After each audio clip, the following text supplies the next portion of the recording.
لو انت مريض سكر او مقاومه انسولين هقولك النهارده على مشروب اتعمل عليه ابحاث كتيره جدا ودراسات كتيره جدا قد ايه المشروب ده مفيد جدا ليكم. بس انا استوقفني حاجتين مهمين قوي.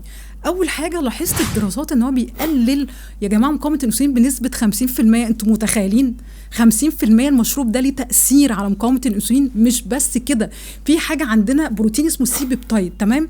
هو بيحسن الفاستنج الصايم والفاطر بنسبه بتوصل ل 75%. ايه المشروب ده؟ اهلا بيكم في بدايه جديده. مرحبا الشناوي. بصوا بقى، المشروب ده فعلا حرفيا نتائجه غير طبيعيه يا جماعه على مستوى السكر في الدم.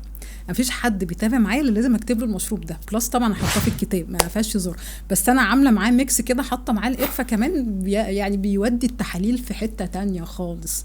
طيب المشروب ده قبل ما اكلمكم عنه انا عايزه افهمكم بس نقطه مهمه جدا.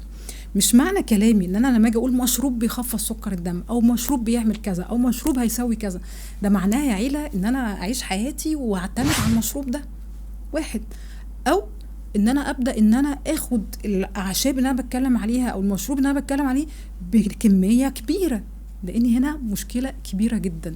ايه بقى؟ انت اوريدي بتسمعني وانت بتاخد ادويه بتخفض سكر الدم، صح كده؟ طيب انا لما اديك عشبه الدراسات بتقول ان هي فعلا بتخفض سكر الدم بنسبه كبيره جدا وبتحسن لي كمان من حساسيه الانسولين وليها تاثير قوي على سكر الدم، فانا خاف قوي ان انت تدخل في هايبوجلايسيميا اللي هو هبوط، لان انا باخد من ناحيه دواء بيخفض لي سكر الدم ومن ناحيه تانية باخد عشبه فعلا هتخفض لي سكر الدم، فتبقى مشكله. فلازم تنتبه قوي لقراءات السكر، ولازم فعلا تكون متابع مع الدكتور بتاعك، لان لما هتعمل لي ميكس ما بين الادويه وما بين اعشاب، ولو انت بقى عمال تكترها لي خلال اليوم، حرفيا بننزل السكر جامد يا جماعه. عشان كده الناس فعلا لما بتتعافى مع بالاستمراريه بالدوز والجرعات اللي بتبقى مكتوبه مع النظام الغذائي وتغيير نمط الحياه، بوصل في الاخر لايه؟ ان هو فعلا بيتعافى من مرض السكر من النوع الثاني. وصلت؟ طيب ايه المشروب بقى اللي احنا هنتكلم عليه النهارده؟ البربرين. ايوه، مشروب البربرين. يعني انت لو اول مره تسمع عنه، زي ما كتير ساعات بيسالوني ايه البربرين ده يا دكتور، ولما اشتروا الكتاب نجيبه منين وعمليه، هقول لكم كل حاجه عنه، تشتروه ازاي وتعملوه ازاي وطريقته ازاي وافضل وقت والقصص دي كلها. بس خليني افهمكم حاجه مهمه قوي. انتوا عارفين يعني ايه السيبيبتايد الصايم او البوست براندل، ان انا ابدا احسن افرازه بنسبه 75%؟ ده حاجه خرافيه يا جماعه. 75%، انتوا متخيلين؟ طب هو ايه اصلا السيبيبتايد ده؟ ما انا لازم افهم. انت عارف ان جسمك طبعا عندنا البنكرياس بيطلع فيه خلايا بيتا سيل، هي اللي بتطلع لي الانسولين، صح كده؟ الانسولين اللي بيطلع ده مش الاكتيف فورم، يعني مش ده الانسولين النشط اللي يروح يشتغل ويفتح الخلايا ويخبط عليها كده عشان يدخل لها السكر. ده الغير النشط بنسميه بري. فعشان يبقى نشط هو بيطلع يرتبط بايه؟ بالسيبيبتايد. البروتين ده يرتبط معاه ويفضل ماسكه كده لحد ما تيجي اشاره من مخ للبنكرياس، يلا بقى يا عم الحاج، الست ده او الراجل ده اكل حاجه كده عايزين نطلع له انسولين عشان ندخلها له خليه، فيبدا المخ يبعت الاشاره، يبدا ساعتها طالع الانسولين اللي هو الغير نشط مرتبط بالبروتين ده. اول ما بيجي الاشاره الرابطه اللي بينهم بتتكسر، خلاص هنا بقى السيبيبتايد قام بدوره، قام بوظيفته. خلاص يا عم الحاج، شكرا، السلام عليكم، توكلت على الله بقى وانا هعيش حياتي، انا عارف انا بعمل ايه بقى، انا هقوم بدوري كويس قوي. يقوم بقى الانسولين يمشي ويبدا ياخد الدور بتاعه اللطيف الجميل، اللي هو اصلا معظم مرضى السكر مش عارف يقوم بدوره عشان هو اصلا عنده مقاومه انسولين. هي دي اصل الشغلانه يا جماعه، هو ده اصل المرض، مقاومه الانسولين. فالانسولين الغلبان معانا ده هو لو ارتاح وحليت مقاومه الانسولين هيعرف يخبط على الخليه ويدخل لها السكر، والحساسيه بتاعه الانسولين لما بتزيد المشكله كلها بتتحل. وصلت؟ طيب خلونا نرجع نفهم بس قصه السيبيبتايد. فهو خلاص راح لحاله السيبيبتايد والانسولين هيعمل شغل.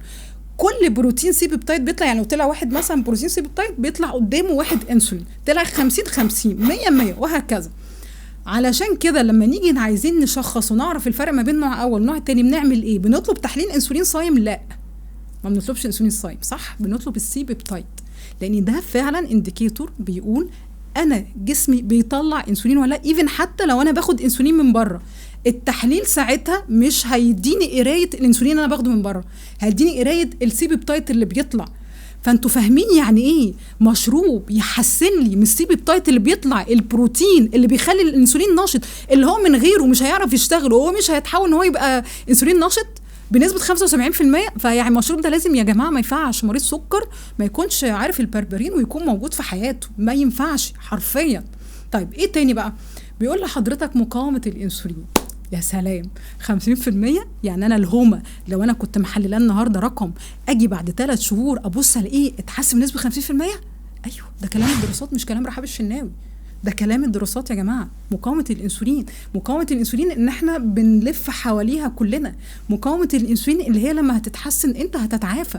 فانت بتتكلم في مشروب هيأثر لك على مقاومه الانسولين، هيعالجها لي بنسبه 50%، هيحسن لي البوست براندر والفاستنج بتاع السي بيبتايد. مش بس كده، كمان بيخفض لي من سكر الدم، وليه تأثير كمان على ايه بقى؟ على كل حاجه انت ممكن تتخيل. لو انت بتتكلم في ضغط عالي، لو في كوليسترول، ايوه، سواء بقى ال دي ال ينزله والاتش دي ال يزوده لي. فالبربرين يا جماعه لازم يكون موجود في حياه مريض السكري. طب حلو قوي، هناخده ازاي وناخده امتى؟ طبعا انا في الكتاب مش مكتفيه بس بالبربرين، عامله ميكس البربرين والقرفه، وطبعا شرح هناخده ازاي. يهمني بس ان انت تبقى واخد بالك كويس قوي من اللي انا هقوله ده. لو انا دخلت القرفه تكون قرفه سيلان، 1 2. انا هجيب الاثنين العشبين البربرين والقرفه، هبدا ان انا احط عليهم ميه سخنه مش مغليه، وهغطي على المشروب 5 ل7 دقائق، مغطيه على المشروب. وبعد كده هبدا ان انا اصفي المشروب او اشربه بعد من 5 ل7 دقائق بحد اقصى. وصلت؟ طيب نقطه تانية بقى، عشان بتسأل كتير جدا يجيب البربرين منين. بص يا جماعه، على حسب انت بتسمعني منين. انا معرفش بقى طبعا تونس غير ليبيا غير الجزائر غير العراق، انا عارفه ناس كتيره جدا يعني في اماكن مختلفه بتفرق. انا ممكن اروح عندي لحد متخصص في الاعشاب وحد انا اثق فيه الاقي عشبه البربرين، او ممكن اروح مثلا مكان معين عندكم الاقي اسال فيه بقى موجود. طب انا ما لقيتش، يبقى في مواقع كتير جدا بتبيع الاعشاب اونلاين، طبعا تكون حاجه انت بتثق فيها، ولو كتبت بربرين هيبدا يطلع لك ان هو البرودكت موجود. بس اهم حاجه يكون مصدر انتوا واثقين فيه، مش تروحوا تشتروه من اي مكان تاني. وممكن اخده في صوره مكمل غذائي.